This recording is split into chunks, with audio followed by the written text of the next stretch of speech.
Hiya and welcome to this week's episode of Inside Property Development, where I'm talking to David Jones from Evans Jones Planning and Property Consultancy.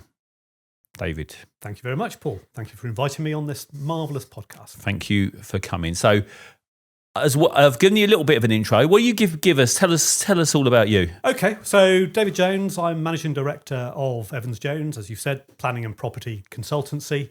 I've been in that practice for many years now, more than I care to disclose on camera, but had a fairly circuitous route to the profession. I trained originally as a building surveyor. Decided I didn't really like trampling around roofs and floor voids terribly, then retrained as a planner in a different practice, and then joined what was my father's practice in 1990. What did your dad do?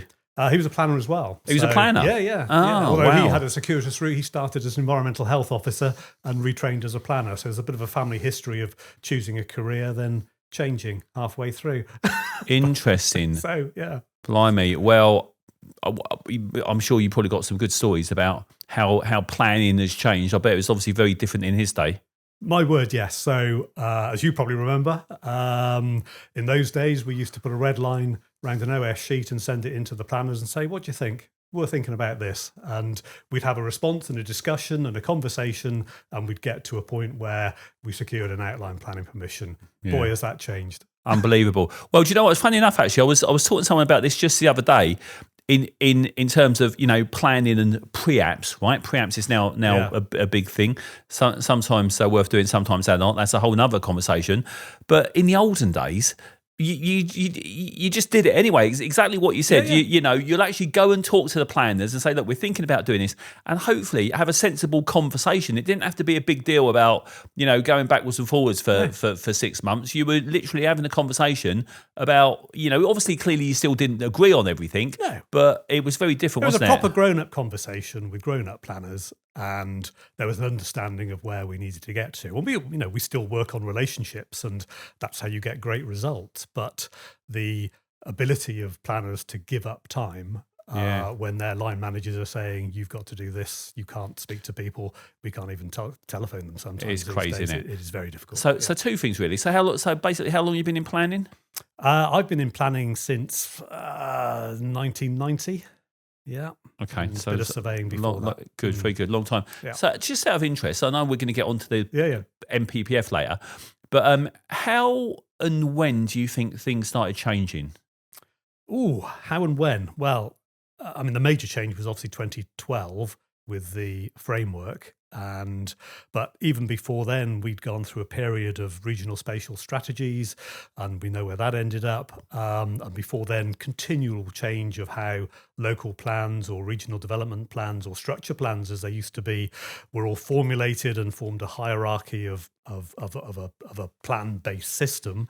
So it was. I can't actually say stake in the ground. It happened here. 2012 was a seminal moment, but it was already changing, and I think that difficulty in contacting planners certainly occurred before that. So it's been a gradual change of service. I won't use the word decline, but interesting change of service. So 2012 was massive in terms of in a positive way initially, I think, with the new NPPF. Totally, yeah. And but after then, and actually even leading up to them, then things did it just got more and more difficult to have a sensible conversation. And it did, because it was a bit like, it's the whole boiling the frog thing, it happens slowly, and you just get used to it really. But talking to you now, it's got me thinking, actually, what did happen? How did it all go tits up, basically?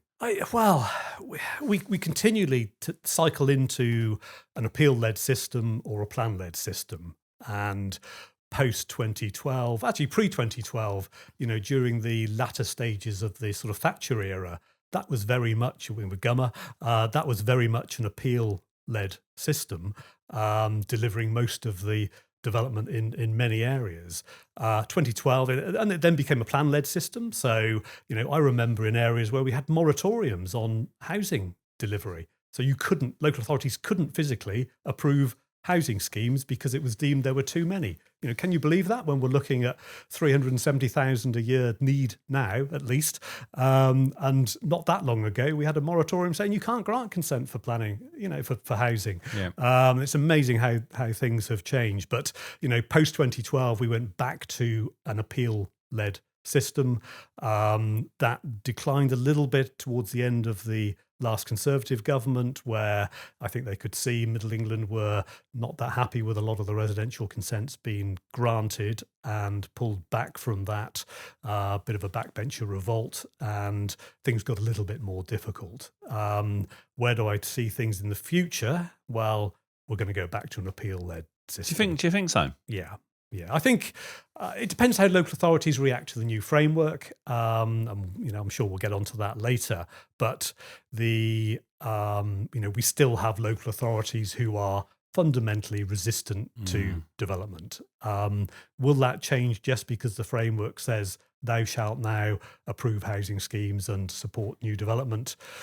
We'll see. The jury is out. We're starting to see now the first flurry of appeal decisions post new NPPF, and those are quite encouraging from a developer's perspective. But I think some local authorities, history tells us, will continue to resist and will continue to be at appeal. And then it will be beholden upon the government and inspectors how they respond to that, and whether they give local authorities clear directions or they punish them with costs, and how then local authorities respond to potentially large cost claims against them. Yeah, it's going to be interesting times. So, and obviously, literally just a couple of months really. So the new NPPF, very, very early days. Yeah. So, we've sort of jumped into that really, haven't we? So let's have a chat about that. So. Most people listening or watching this are in the sort of industry really, so they probably know what the NPPF is anyway, but just for those that don't, it's the overarching sort of central government planning policy, and the new, well, not quite brand new, an updated version came out just before Christmas 2024. Tell me, what do you think of the changes? Overall, positive. Obviously, from a development perspective, we now have the spectre of grey belts. It's not an industry to be colourblind in, certainly, because there are all sorts of different shades of grey, and perhaps we'll come to that. Definitely, but certainly in terms of the standard method for calculating each local authority area's housing supply requirement is a significant game changer. A countrywide, or sorry, England-wide uplift of 40+% across the England as a whole. Slight decline in London, but every other area predominantly increasing. There are some outliers where it's decreased, but 40% across the total. Some increasing by significantly more than that. So some 100% increase on their housing supply. So that is certainly putting a stake in the ground from the government. Thou shalt provide housing, and thou shalt provide planning permission for housing. So that's a clear direction and a shift, a seismic shift from the last throes of the last government, where they were pulling back from the standard method for calculating housing supply and saying, well, it's guidance, it's not statutory. Yeah, it's crazy that, wasn't it? That so again, just for people, I think the whole point, one of the reasons for this is meant to be a bit educational for everyone in the sector, including people that don't want development and don't understand it and think that we don't need any more housing, and developers are all, greedy arseholes, and what you on about. Just there to build over our green and pleasant land. Exactly. So it's really useful for people to understand, people that don't understand what this is all about. But in terms of the standard method thing, basically, and what's basically happened is the new NPPF has stopped local authorities bullshitting the figures. Yes. Really. Yep. And this is interesting, because this sort of comes back to your point about, it might a lot more appeals, which, I think you probably could be right about, because so much of this depends on whether a local authority is actually fundamentally pro-development or anti-development. Yes. Now, there might be a whole load of reasons why they're more pro or anti, but the bottom line is, as things stood before, the previous NPPF gave them all sorts of scope to dodge their requirements. I mean, it's crazy. It's like the wording was like, what was it? The numbers are an advisory starting point. What's that mean? So basically, it means nothing. It means basically you can ignore. Forget about how many houses you really need. Yeah. You can ignore all of that. Well, it was a crazy thing where local authorities were permitted to discount for past oversupply. So if they delivered all of their housing in the first 3 years, they could theoretically just stop delivering new housing sites because all of those have been delivered. They could have been built, sold. Where does that leave a local authority area? So, it's also, the new framework has put a stop to that crazy scenario. It has. So that first standards method, 5-year housing land supply, that alone is massive and quite rightly so. I think. I mean, if you need the housing, you need the housing, don't you? And history tells us that we do need that, unfortunately, big stick to encourage local authorities to grant consent. Unfortunately, there's a stick with no carrot, which is the difficulty for local authorities who remain resistant. Now, that carrot may be punishing local authorities with costs. Obviously, any new housing scheme generates income for the local authority through council tax. Yeah, well, I was going to say, people tend to forget. There is. I think there is a bit of a carrot. I mean, obviously you got Section 106 stuff. You've got hopefully affordable housing. You've got community infrastructure levy. You've got hopefully a general improvement in the economy. Yes, and so it's and of course. I mean, it's a whole another tangent in terms of people in temporary housing and things like that that need to be got off of the council waiting list and things like that. So there are all sorts of obvious, in my opinion, advantages, and the main disadvantages, if they are disadvantages, I think are from a local. I often try. It's like any deal, any negotiation. You've got to try and put yourself in the other person's shoes. So I'm thinking it's like, well, what is the issue? And I think the main issue really is, and I'll be interested to see what you think. Yes, it's hard work finding and allocating sites, but nowhere near as hard as actually getting consent for them and building them, I've got to tell you. And of course, politics. Yes. So, but what are the main reasons? Yeah, I mean, those are absolutely clear benefits. I mean, every developer now pays, generally a significant Section 106 contributions for all of those elements directly related to the development, or sometimes not quite so directly related, but generally directly related. Your community infrastructure levy, and various bespoke payments these days as well. But those are not very well publicised or understood by certainly the public and the settled community who so often choose to object to schemes. And I understand objections. Everybody has a right to try and protect their environment, and development is generally always seen as bad by a lot.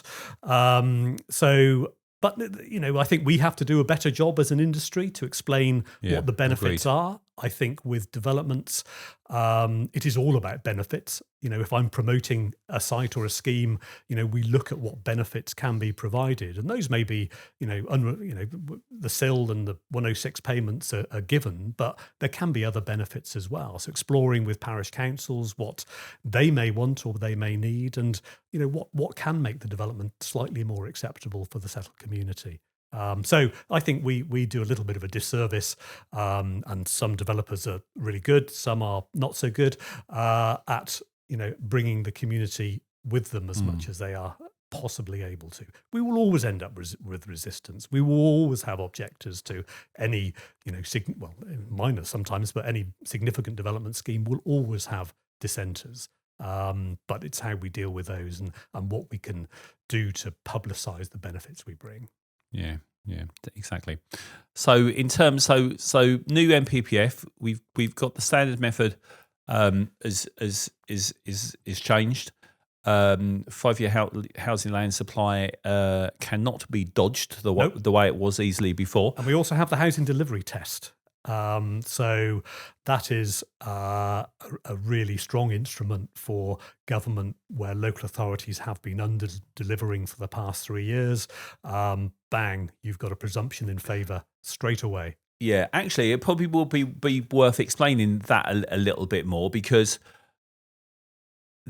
So in terms of where local authorities might be in terms of the development plans, what stage they're at, and therefore what that means in terms of the numbers. Okay. So yeah, we're in a sort of transitional arrangement at the moment. So we have some local authorities who've planned under old framework, so under the old standard method, and have an up-to-date local plan within 5 years. They are given a little bit of a stay of execution and protection from the new standard method.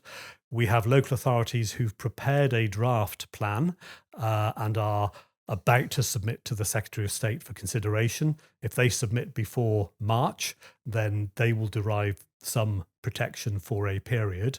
And those local authorities who have provided enough housing and continue to provide enough housing will have some protection.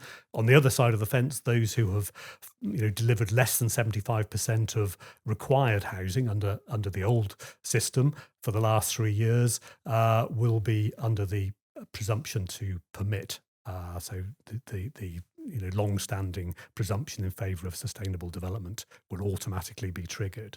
So it's a complex arena or playing field at the moment, and every site in every area requires a very detailed critical analysis of what the new standard method says, what the old standard method said, where the local authority are with their local plan current, so their existing local plan, whether it's within 5 years or not, where they are with their draft local plan or emerging local plan, and whether they're going to submit before March and gain some protection. So we're going to end up with probably 18 months of, in some instances, inertia while local authorities are given that protection. But even where they are then instructed to prepare a new local plan. So we will have crazy situations where local plans are adopted on old standard method, old framework, then immediately are required to be updated and reviewed to accommodate the new framework. In certain instances, we will go from 5 years to a 6-year requirement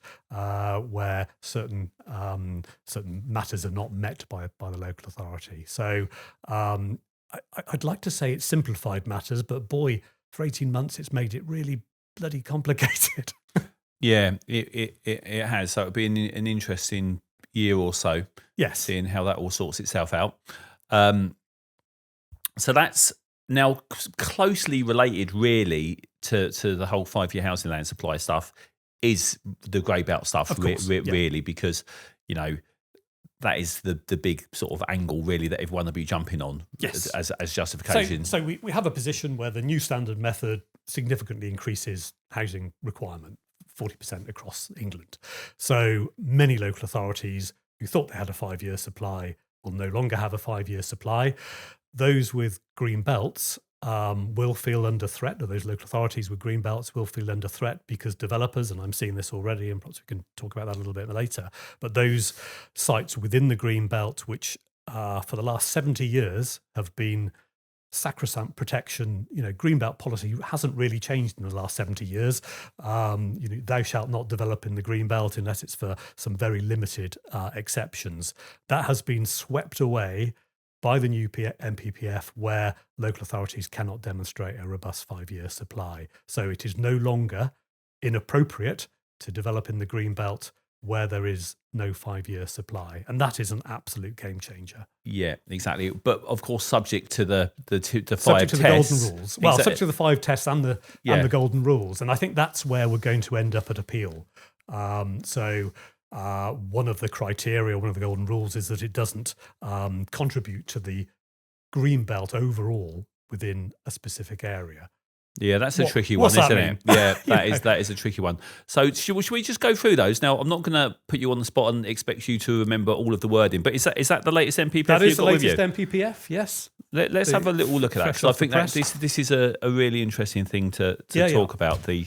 So, if we look at the purpose of the green belt, and I say this hasn't changed significantly for the last 70 years. So check unrestricted sprawl, prevent neighbouring towns merging, assist in safeguarding the countryside from encroachment, preserve the setting and character of historic towns, and to assist in urban regeneration. So those have been cast in stone for the last 70 years. And I'm going to put those, certainly the first bits of that, into layperson's terms. Yeah. Please. Basically, the green belt was really about stopping stuff spreading out and joining up towns and ribbon development and turning things into a big, horrible blob. So post Second World War, towns started to expand to cater for returners and a growing population, and it started growing in ways that were probably were definitely unsatisfactory. So ribbon development being one. Let's develop along the side of a road because that's nice and easy, but creates quite an unsatisfactory built form. So Greenbelt came in some respects in London prior to that, where they almost tested it, and then became enshrined in 55. I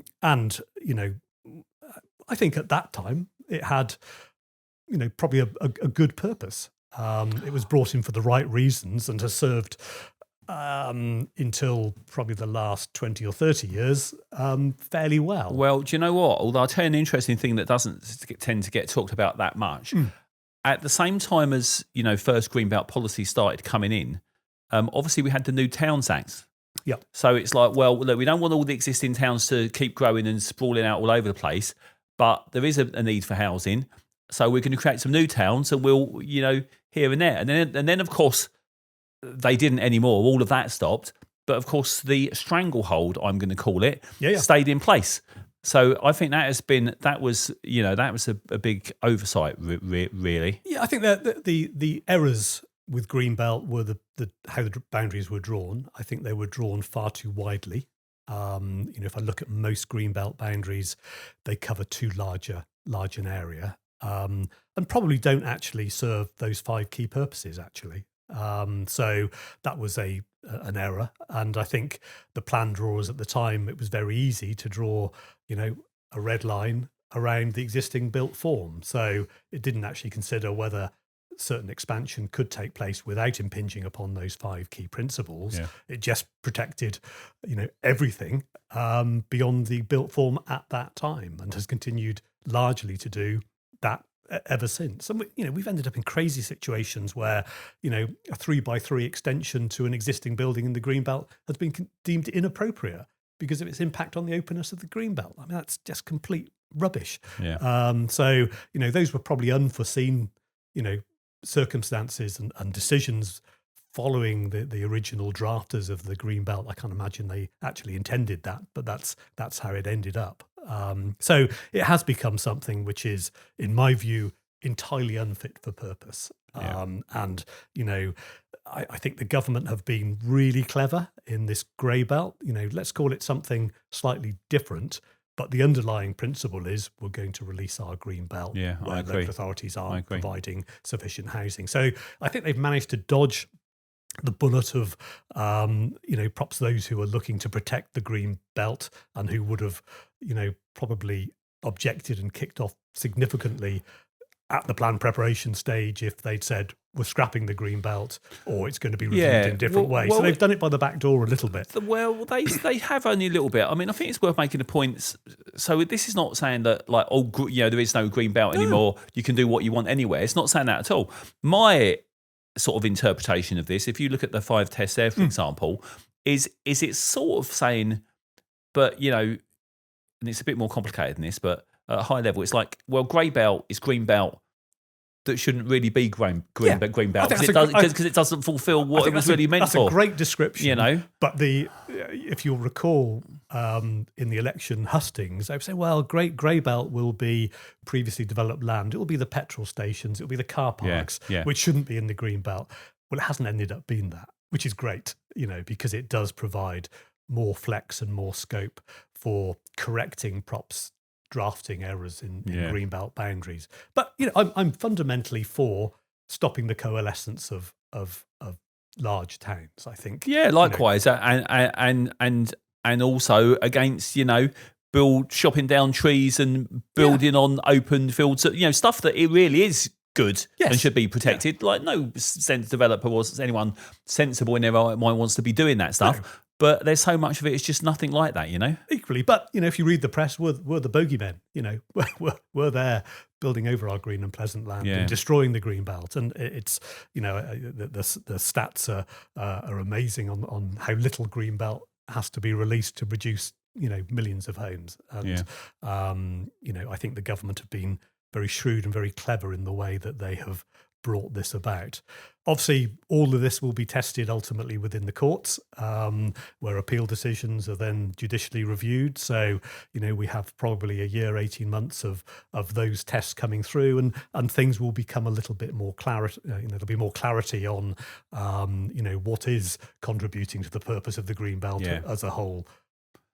That's a very difficult call to answer. It is, and there's been already some interesting appeal decisions, hasn't there? There has, yes. I don't know if you've read. I've been reviewing those as they come through, and certainly the direction of travel is positive. So certainly the appeal inspector's interpretation seems to be pretty clear at the moment. As always with appeal decisions, there are some that are, I won't say good and bad, but they differ in interpretation. There was one Tuesday of this week, which on the face of it looked like a site surrounded on three sides by development. I saw it. Made little contribution, but was dismissed. It's done on openness, I think. On openness, yeah. And I think that's probably an inspector who probably hasn't. I've got to be careful what I say here, but perhaps hasn't grasped the underlying principles. Well, I've got to tell you. I mean, so for people that don't know, one of the key reasons for green belt in the first place was about protecting openness, which is can be a bit subjective. So for example, like the site you just talked about, I know exactly one because I thought, wow, that's interesting. I'm not sure I wouldn't have thought the appeal went that way. Certainly based on some of the other decisions. Exactly. I thought that one probably should have gone through. Yes. And then it didn't. So as I saw it, well, it didn't, sort of met all of the other tests in terms of, wasn't going to create or contribute to urban sprawl and things like that. And you really just looks arguably sort of infill, really. Yes, totally. But then it got knocked back on openness. Well, and then that's an interesting one, isn't it? As well, almost by definition. Well, anything that hasn't got anything on it at the moment is then going to have something on it. It's arguably going to be less open. It's always going to impact. So does that mean So that is a. I mean, I've got to say. I mean, obviously, I haven't seen all the details of the application, but that just looked like a bit of a wrong decision to me, to be honest. Those sort of decisions are quite hard to judicially review as well because it's an opinion-based decision. Clever barristers may find a way through, and those are the sort of decisions that may well end up in the courts and give us some greater direction on that contribution. But you can't, on the face of it, neither of us have seen the site, so it's slightly unfair to comment in totality. But from what I've seen and what you've seen, I think we both feel that site could have been developed, and it probably wouldn't have had an impact on the green belt, on the purpose of the green belt taken as a whole. So it'll be interesting to see where that one goes in terms of the courts and any sort of high court decision and direction we get from the courts ultimately. Yeah. And there'll be many more. It's you asked about the carrot and how local authorities are responding. Well, some local authorities are rushing through local plan submission, and that tells its own story. So, those will be local authorities who are not embracing the new framework and the new standard method and are looking to give themselves a degree of protection.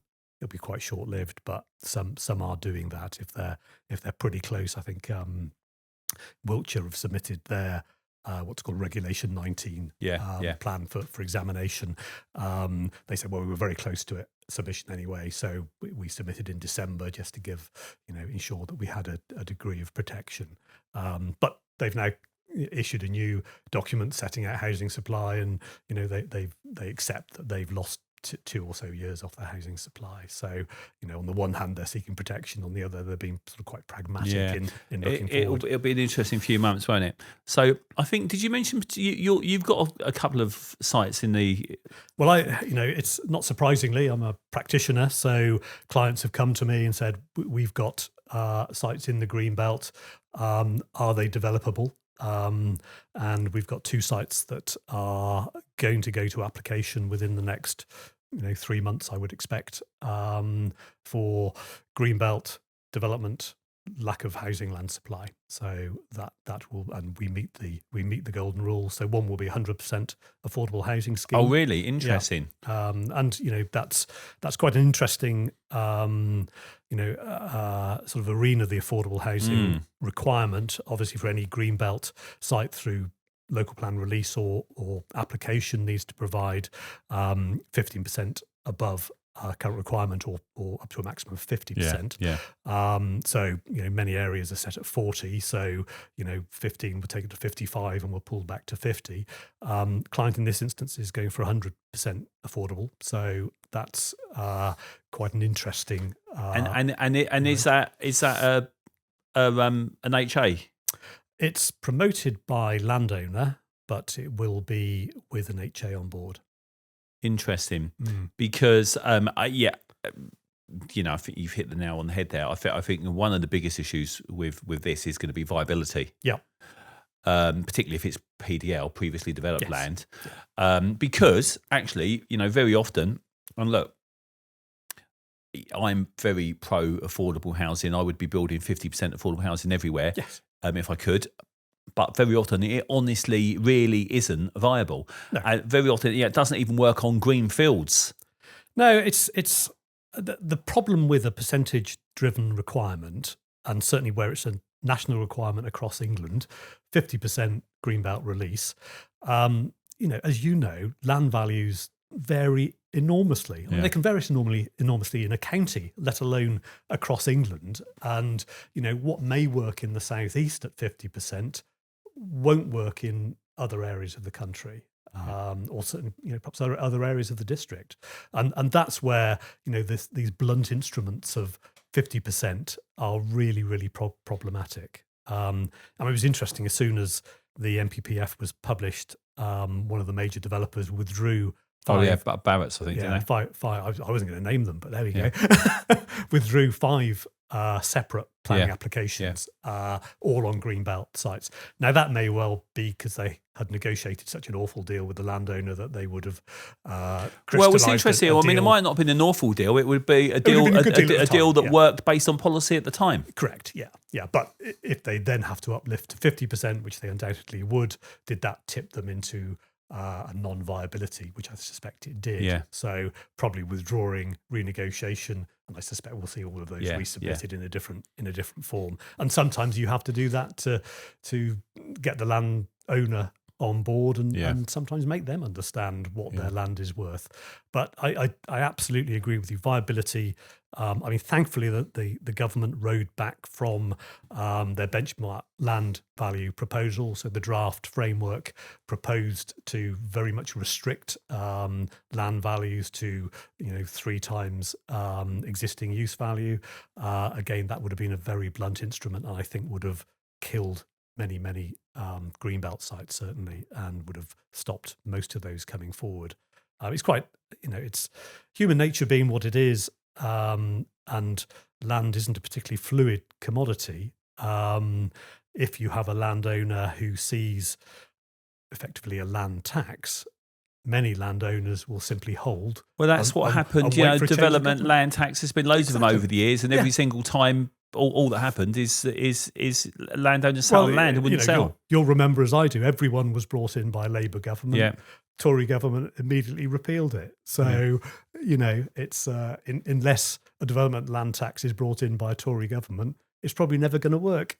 And I think, thankfully, there was a lot of opposition to that benchmark land value proposal. It didn't get through into the final version, and viability tests are still permissible as long as you're meeting the golden rules and providing 50% affordable. So we haven't, unfortunately, got away from viability testing, which is an awful process if you've ever been through it. It's I have, and I've actually.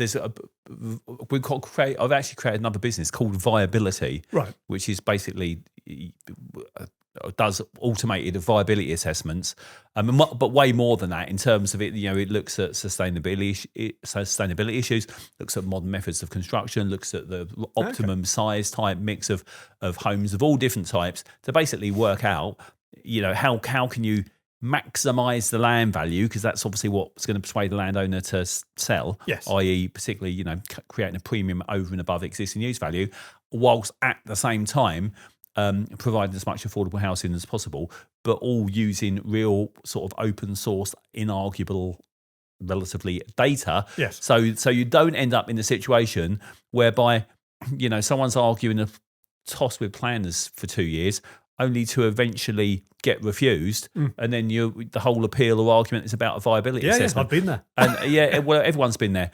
And it's just a waste of everyone's time and money when you could have known it and done it and agreed it at the beginning. And even more importantly, because it's for policymakers and local authorities as well, when they are looking at sites and allocating them or not, there's no point saying, oh, well, yeah, we'll get 100 there, we'll get 1,000 there, we get, and that's how they do the housing numbers. But if they're actually not viable and it's never going to happen, it's just more bullshit, isn't it, really? It is, yeah. And those sites will never be developed or delivered, So, that's, you asked me if it's a good thing. Yes, I think the framework as a whole is good. I think the retaining viability tests does help to check some of those balances on affordable housing, and obviously, viability stress testing may well take us below the 50% requirement, and that is permissible if it's demonstrated through viability. Yeah. And but as I tell you, so the other thing that's really, really going to massively hit viability is obviously, there's a big requirement for social rent. Yes. Quite rightly, because that's what, it's massive need for that. But in terms of, grant funding and revenue and rent and stuff that's generated from that, it's the lowest value type stuff. It is. So it's really tricky getting the balance right. And, I think this is going to be the biggest thing holding back, meeting the 1.5 million or whatever else it is, meeting those numbers is actually going to come from affordable housing funding. It's if we look at, from the 60s onwards, when has any government produced 300,000 homes a year, it is only when there's been significant public house building.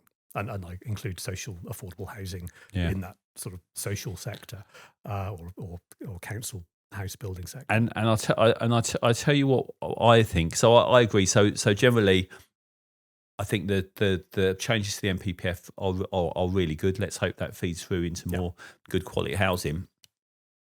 I tell you what I think has been a mistake, and that's getting rid of first homes.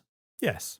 I think that could have gone a long way towards making more sites viable and actually doable and deliverable. Yeah. Whereas particularly, I've got a big thing about trying to support and encourage the SME house building and development industry.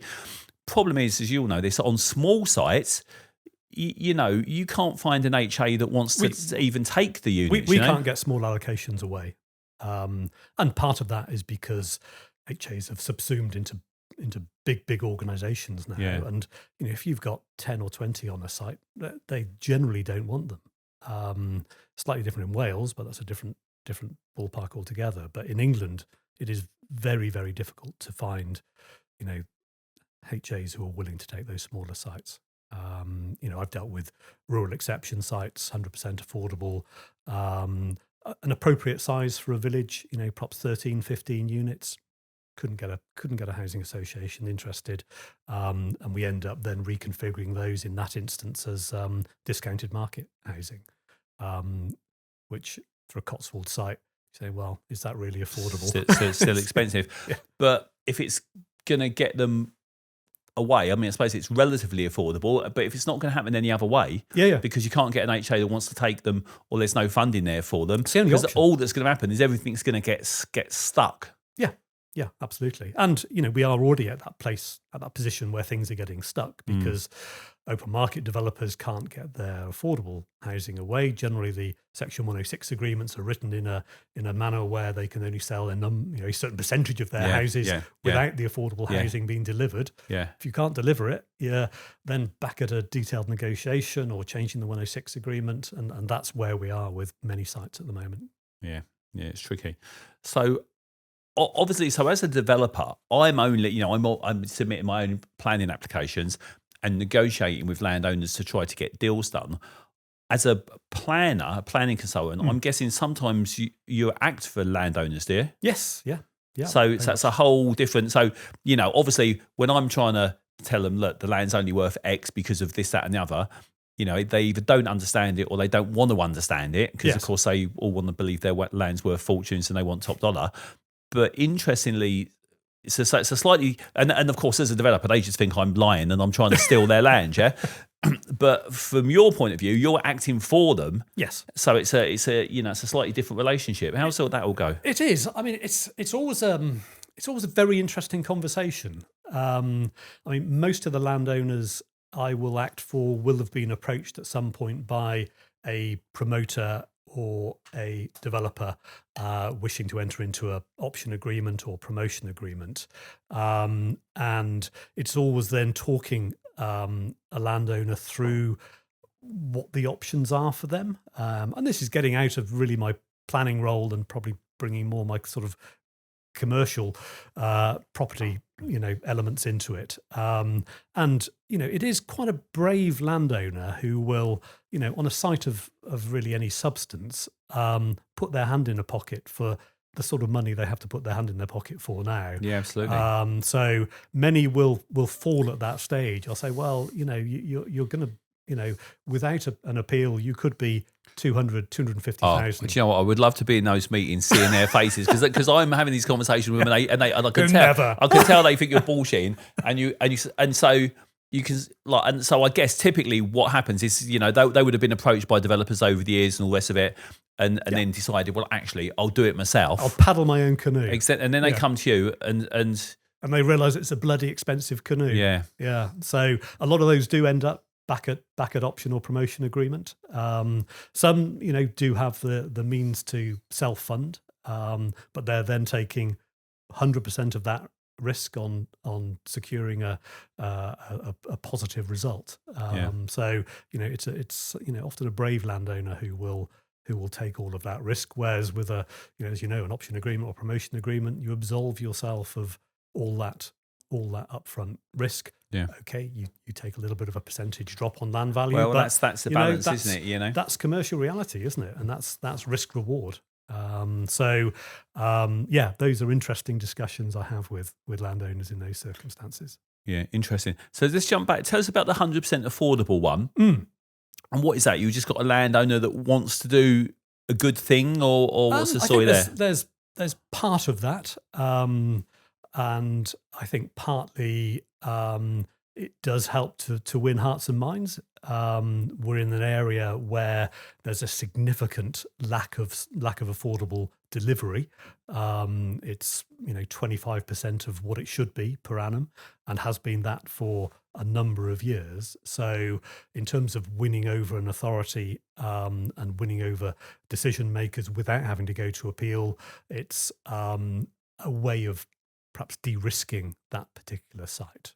And obviously the economies work, it's they work in that instance. I'm not directly involved in the land deal, so I can't talk to that. I'm assuming this is greenfield, is it? Greenfield, greenbelt. Yeah. Edge of settlement. It's close enough to the settlement to meet all of the other requirements. BNG were providing offsite, interestingly, it's felt that 100% affordable will help just to tip that balance in their favour. Time will tell; it may not. Very interesting. Well, a couple of things I'll say about that. So, in my experience, I know I certainly had lots of conversations with people where they assume, well, it's a big percentage of affordable housing, or if it's 100% affordable housing, which means, oh, it's going to be easy. Surely the planners are going to like that. And No. But honestly, it's not the case, is it? It's you still, you would hope it might make things a little bit easier, but very often it doesn't. I agree. It's you feel that you should get some kudos, some give in the system, because it is providing something which is of so much public good. But experience tells me, no, we still have big discussions about the highway impacts, the design, the layout, BNG, landscaping. And I'm not saying we shouldn't do that, but some of those elements are, feel a little bit overreaching. Shall I put it that way? Yeah, well, it's definitely not any easier. So BNG. Don't swear at me. Let's have a little bit of a chat of that. So that's how we actually met a couple of months ago on a BNG panel, which is, in fact, and I've got another one of these podcasts is with a BNG expert actually, okay, and we go into quite a lot of detail about the intricacies and the problems it causes. Again, in terms of viability, actually, in terms to get deals to stack up. So it's interesting. So your one you just said, so you got 100% affordable housing. Yep. It's a greenfield site. Yep. But you'll provide actually. Yeah, before we better do a little bit of an explanation in a minute about what BNG is, just in case there's anyone that doesn't know. Of course. But you're providing the BNG offsite. It's it's a greenfield site which has become rewilded. So it has become rewilded. Yeah, it's not in agricultural production and hasn't Interesting. been for my living memory certainly. But the result of that is it has a really high quality baseline value. Very good. Okay, so just very quickly, for anyone listening or watching that doesn't know what we're on about. So BNG stands for Biodiversity Net Gain. It's actually been a year now. It has. Yes. The policy's Happy been in place. BNG. Yeah. And very high level short version. For people who want to know all the detail, they can go and watch the other version about specifically talking about BNG. But we as developers should leave sites at least 10% better in nature and biodiversity terms than when we found them. So that's effectively the crux of it. Not necessarily where we found them. It's what baseline value they had in the trigger date, which I think was January 21 or maybe January 2020. Years ago, yeah. So whatever the value of the site was then, you have to provide 10% enhancement post-development completion. And again, just for people that might not know, so basically what has to happen, you go away, you do a baseline survey. Correct. So that's basically, and different habitats have different scores depending on how rare or important they are considered to be. Yes. Now, obviously if it's a green, just grass, it might be relatively low. But if it's got all sorts of important habitats and things, it sounds like your one might have actually. Yes. It could be high. Yes, and this is where we get to bits that aren't very well joined up. Yeah. So a greenfield site with a really low baseline would be an arable field. It gets ploughed every year. Yeah. It'll have something around the margins, but the main field will have a very low baseline value. Yeah. And perversely, it's easier and cheaper and reduces your land take to develop that site, a site in arable food production, than it is a site that hasn't been used for any particular purpose for the last 20, 30 years, that has naturally become rewilded and created habitat of interest. Yeah. So that's a really disturbing thing for me, because sites that are coming forward where they may have a high value, and this includes brownfield sites, where we get this thing called open mosaic covering the site and providing quite high quality biodiversity, can become really expensive to develop. Because you either have to limit your developable area, so you set aside more of the site for biodiversity, or you have to buy credits, which are phenomenally expensive in most instances, or you have to buy additional land off-site. So, a 10-acre site developable could be a 15-acre site because you're providing 5 acres of biodiversity. that doesn't feel quite right to me, and that isn't from a anti-biodiversity standpoint. I just think the approach is wrong. We need to be looking at a national provision for biodiversity, and probably something like community infrastructure paying into that for every site built, rather than just looking at it on what's your site got now, what could it have. I think it probably needs to be a chimney pot tax on biodiversity across the board, ploughing money into, probably a government backed scheme to provide good quality, long-term, properly managed biodiversity, rather than what we will end up with, unfortunately, is little scraps of land, which I suspect won't probably get very well managed for the 30-year lifespan. Yeah, it sounds very cynical. No, it's another super tricky one, really. And again, just break that down a bit in places anyone that doesn't really get what we're talking about. So if let's just say you've got a 1 acre site, so fairly small site, but it's got really high biodiversity value because of the habitats that are on there, and you're looking to try to develop that. And it's, obviously any that habitat you take away by virtue of where the development going, even if it's just a footprint of a new house, for example, that loss has to be replaced plus 10%. So and if you can't provide it on site, you can buy credits to provide off-site, which is, of course, further cost. So a little bit of a double whammy there. So, and I'm not saying it's not important, right? Because I'm really into nature, and one of my latest sites, the whole focus was on building with nature and things like that. But in terms of back to viability and getting deals to stack up, the whole B&G thing is you are either losing developable space, which hits the viability and the land value, or you are having to, if you're not going to lose developable space, you are having to buy replacement credits to create valuable habitats off-site somewhere, which is, again, additional cost, which, again, hits viability. So whilst it's massively important, it's just another cost to development, which makes things less viable. Yes. I mean, it's a significant major cost, which is having a significant negative impact on the SME market, particularly. And I say that because, if we've got a small site of 10, 20 units, most of the developable area will be at the house, the drive, the roads, and the gardens.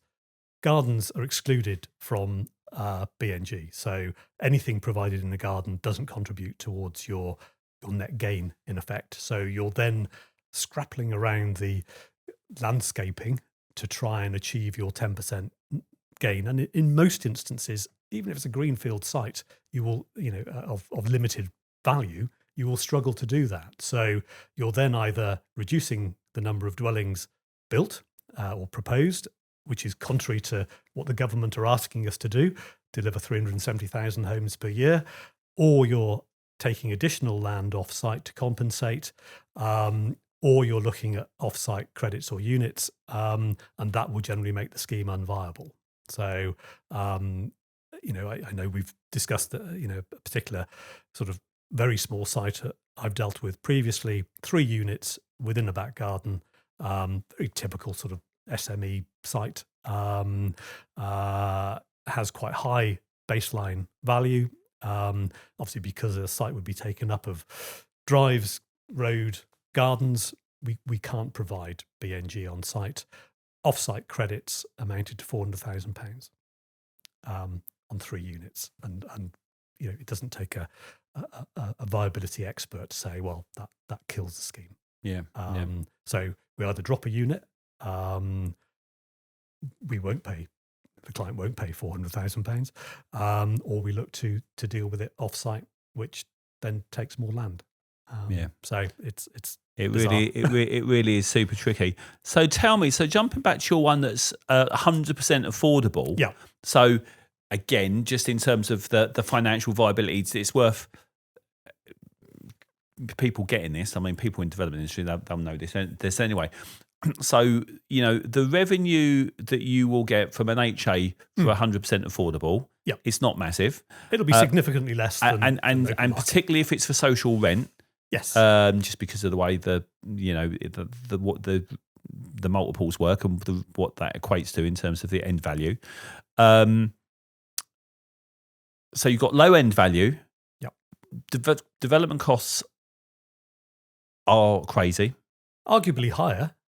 Arguably higher, actually, I mean, for various reasons. You don't Sometimes provide garages or carports, so you get that saving. But the size of affordable housing is often slightly larger than open market to meet the HA requirements, and some of the sustainability provisions. I mean, they've equalised a little bit in the last 12 months or so, but historically they've been higher for affordable housing units. So sometimes your build costs are higher and your returns are lower. So it's a bit of a perfect storm, really, isn't it? Yeah, and so you've got low end values, high development costs.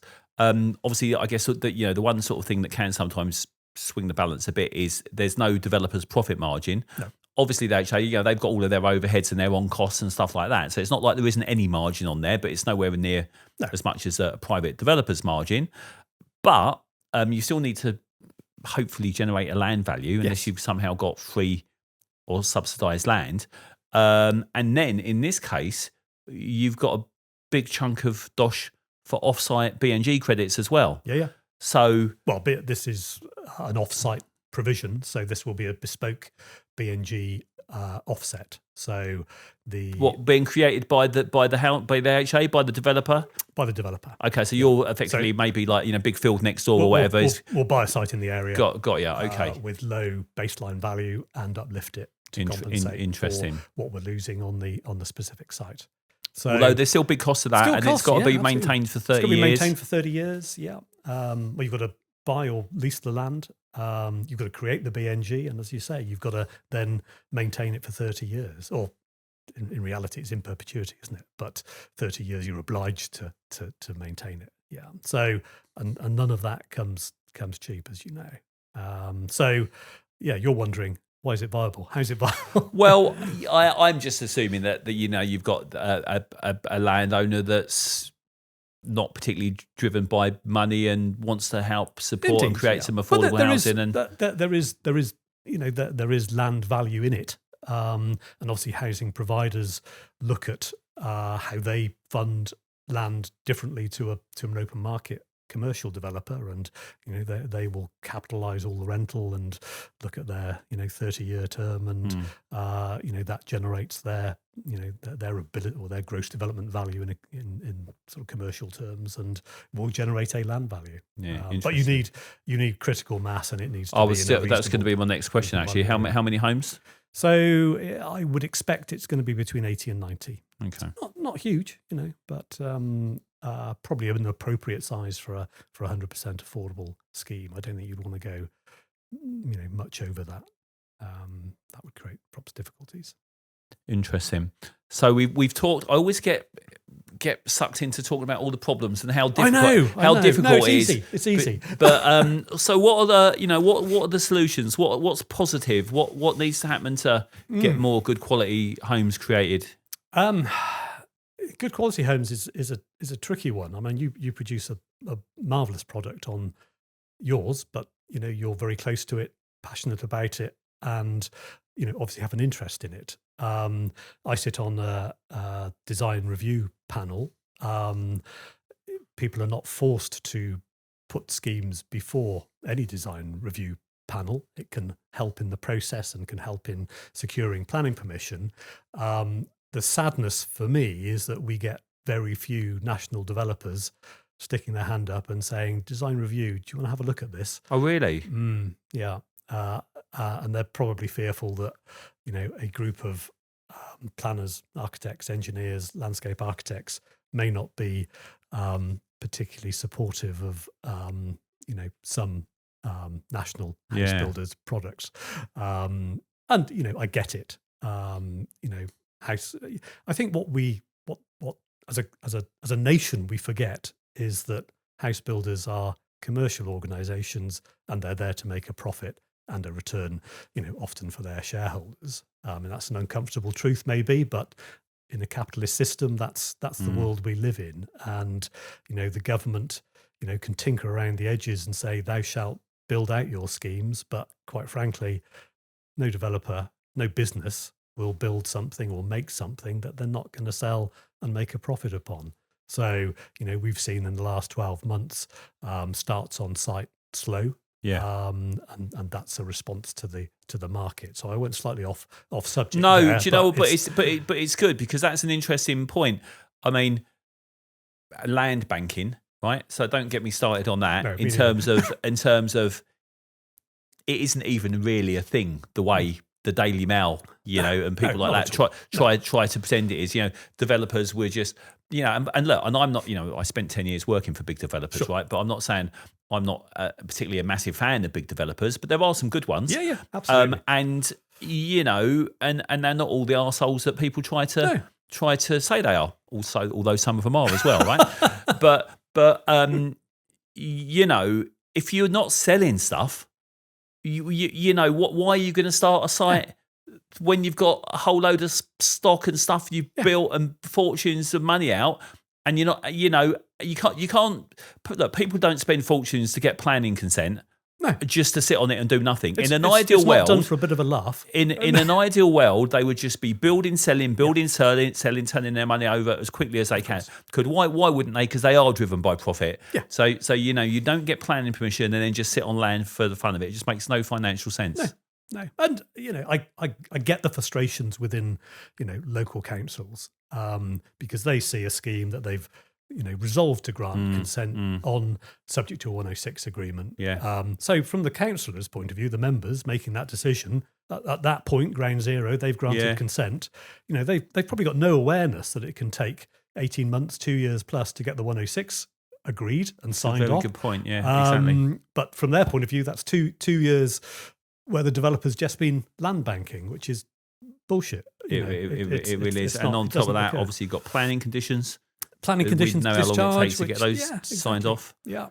And infrastructure as well is another thing. It might like trying to get power to a site, all sorts of stuff. Honestly, it's a complex business, which is resource short. So we struggle with resources across the built environment in totality. Totally. Whether that be at professional level or site level. Yeah. And that will naturally limit what any developer can build, even if they want to build quickly. Yeah, that's right. They have to build at a price to for the reasons I've said. They're commercial organisations who must try and turn a profit for themselves or their shareholders. Yeah. People may not like that, but there's no alternative. Well, again, so finally, I'm going to gives me a good little opportunity to finish up on my pet thing, SME developers and stuff like that. Now, I think one of the big house building has changed so much, certainly over my time in it. Years and years ago, the MDs and chairmen, the top people at house builders, always used to be land people. Yes. Right, because they obviously had to do the deals to be a good land person. You have to know about every aspect of it because it all feeds back to the land value and getting planning permission. Right, so the people at the top of house builders, most of them used to be sort of like land people. Now the majority of them are accountants. I knew you were going to say that. Yeah, yeah. So and it says, and that's part of the problem in my opinion. Yes, they just focused on the numbers. Yeah. And not really the quality of what gets created. Yeah. Whereas SME developers, the small ones, typically, in my experience, they care, they want to create good stuff. Maybe they just build, 1 or 5 or 10 or 20 or 50 homes a year, but they do really good stuff. Well, they have to differentiate themselves from the box shifters. Yeah. So they tend to produce a better quality. And I think, they tend to have, not the main developers don't have pride in their work, but it's probably, a few steps diluted it's a different model. Yeah. And I'm not saying that the big developers, people on site don't have pride in their work, but I've got to tell you, like say, I spent 10 years at the big developers and you used to get to, a couple of months before year end. Yeah. And the pressure was on to just finish stuff and sell it. Get it out the door. Which doesn't necessarily result in the best quality, No, it doesn't. And it's interesting they've taken beauty out of the new framework. Now, beauty should never have been in the framework. I mean, what is beauty in terms of the built environment anyway. It was a ridiculous word to have, and I say that as somebody who's passionate about design. Yeah, likewise.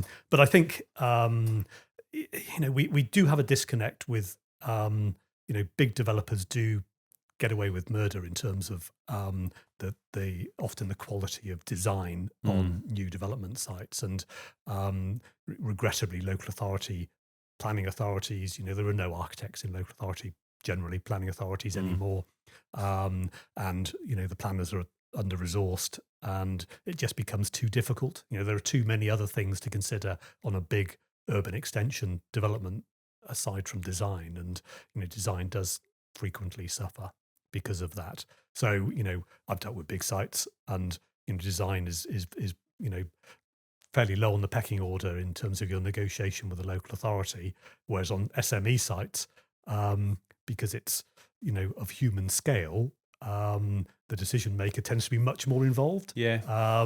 Which I think is a sad reflection of the system we have, that we don't have better design. Good design doesn't actually cost money. That's the sad thing. Not if you're clever. And I've got to tell you, so particularly for smaller house builders and developers that I'm trying to support and encourage and all the rest of it, they got to tell you, they should make that one of their main focuses. Yeah. Because if you do good stuff and you get a reputation for doing good stuff, well, one, it will sell quicker. Yes. Two, you feel better. You're prouder of what you create, and actually, you should get planning quicker as well. Conversely, you go to the opposite end of the scale and you're proposing a load of shite. Well, that is the stuff that should get refused. Exactly. And it should take forever. And it should also get refused at appeal. Yes. So just don't do it. I mean, it's hard because it's difficult enough to get stuff to stack up. It's really hard. Anyway. And I've sat in so many committees where members have said, well, we're not supplying enough housing. We have to do this. If we don't do it, we'll get dismissed at appeal. And, design almost gets forgotten about. In that obsession to create numbers. And what they should be saying is, yeah, we fully support the principle of development, but we want something better than this rubbish. Yeah. Tricky. Mm. I don't know where to... you don't know where to go I don't know where to go now, really. Where can we... Well, I mean, I suppose, look, we're finishing off on design is really important. People, I got to tell you, I think it's one of the main things, focusing on good design. Yeah. Maybe let's have a little finish up on the design review panels thing, because I think they are a good tool if used in the right way. I think they're a thing of good. I'm biased because I sit on one. We have all sorts of schemes brought before us, from Para 84 dwellings, those exceptional dwellings in the countryside, through to commercial schemes, larger residential schemes. So hang on, before we go on, let me just jump back, because I know it's some local authorities have design review panels. Some of them don't. Some of them are really quite strict that you need to get in front of a panel. Obviously, some of them aren't. The fact that you mentioned that you get lots of big schemes that you don't even see. Yeah. So that's interesting. So there's no statutory requirement to go before a panel. The framework suggests it's a good thing, and it can be a positive aid to local authorities, but there's no requirement to. And I've never seen, and somebody may correct me, but I've never seen a local plan that says thou shalt take your scheme to a design review panel. Yeah. And that wouldn't work as a policy anyway. So I find the panel I sit on is sometimes used by developers who feel they've gone as far as they can with the local authority, maybe getting pushback, often on heritage actually, where a heritage officer is trying to steer a development in a certain direction, and they may have a disagreement internally within a local authority between the planning officer and the heritage officer, and they may then bring it to the panel as almost an external arbiter to provide some design guidance. So that's quite interesting, and I think my experience has been very positive. How much is that? So how many people on your panel? So and what type of So we can draw from a body of about 40 people, and they will be cross discipline. So architects, landscape architects, sustainability experts, engineers, planners, if I didn't mention planners, and some various, ecologists, drainage engineers. So a complete cross-section of professionals, and we try and choose a panel which is appropriate to the heritage advisors as well. Try and choose a panel appropriate to the scheme that comes before us. So a panel will comprise probably 6 or 7 panel members, and we always invite the planning officer to attend, because I think it's really good that they see the workings of the panel and how the panel think. Scheme is presented. The presenters then leave the room, and the panel discuss the scheme in private with the scheme. So I've done a few years ago. Used to be CABE. Yes, because lots of my stuff historically was been in sort of London and central London, and so now in terms of your area, it's who presents. So the developer, or architect, with their surveyor, team usually. With their team, So I say developer. The developer's normally there. It's normally the architect or landscape architect, or with support from their planner, who will present the scheme to the panel. Panel have an opportunity to ask questions. It's a very friendly and relaxed forum, and my experience is generally good comes of it. The panel don't see themselves as there to design, but we're there to question, and you expect the presenters to be able to justify why they have chosen the design solution they have.